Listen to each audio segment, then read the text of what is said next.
In section 14.2, we're going to be talking about the law of sines. And similar to the last section, we're going to break this up into 2 days. So just some background information. The area of a triangle, as you learned in geometry, is 1/2 times your base times your height.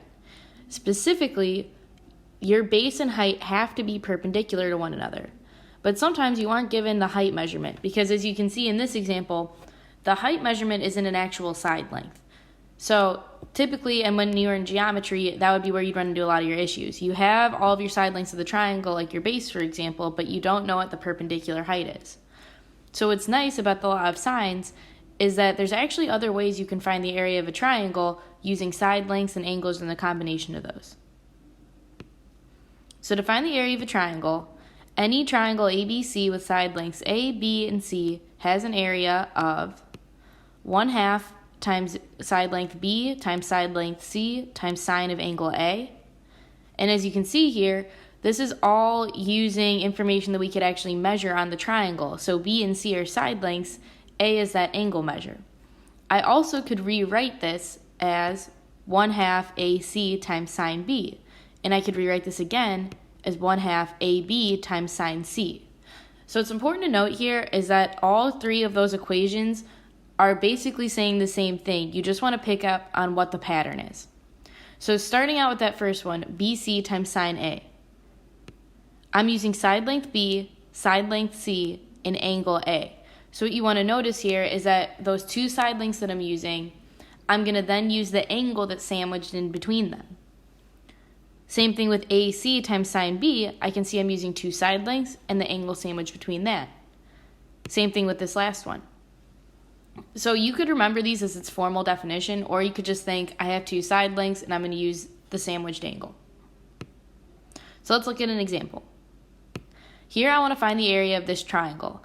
I'm given 2 of the side lengths and I'm given one angle A, which is 31 degrees. So what's nice about this is that using those area formulas that I just learned, I could just plug these in. So 1/2 AB times sine A. Again, I could just think of this as, okay, I'm going to use those 2 side lengths that I was given, and what makes this problem nice is that they explicitly tell me what that angle in the middle is. So I'm just going to plug this into what I know.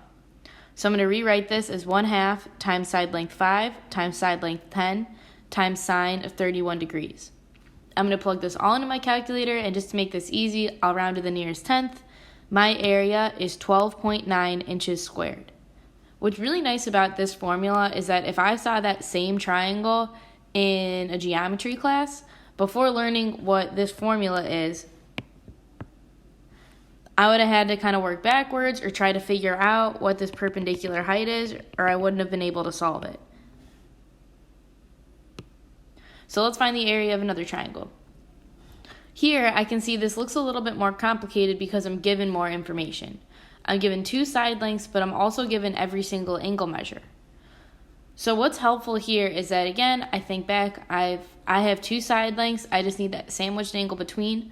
Something that might help you visualize this is if you highlight or shade over the side lengths that you're using. So if I shade the 2 side lengths, I can more clearly see that 51 degrees, that angle right there, is the angle that I want to use. So again, plugging this in, the area is 1/2 times 8 times 6 times sine of 51 degrees. Plugging that all into my calculator, I get, rounded to the nearest tenth, 16.1 centimeters squared. The last problem that I'm going to look at is this one. So here I'm given 2 side lengths and I'm given 2 angle measures. So again, I'm going to highlight, just like I did in the last problem, those 2 side lengths. But what makes this problem a little bit tougher is that after I shade these side lengths, I can see that that angle measure that I need is not given to me. So how could I figure that out? I'm going to think back into geometry, and I'm going to remember that all angles in a triangle add up to 180 degrees. So here I could kind of work backwards. I know that 48 plus 93 plus, I'm going to call that angle X, is going to add up to 180. So another way I could find this is just by saying angle X equals 180 minus the other 2 angles. So minus 48 minus 93. I find that that equals 39. So that angle in there is 39 degrees. Now I have all the information that I need. I'm going to plug this in. and I get 35.7 inches squared.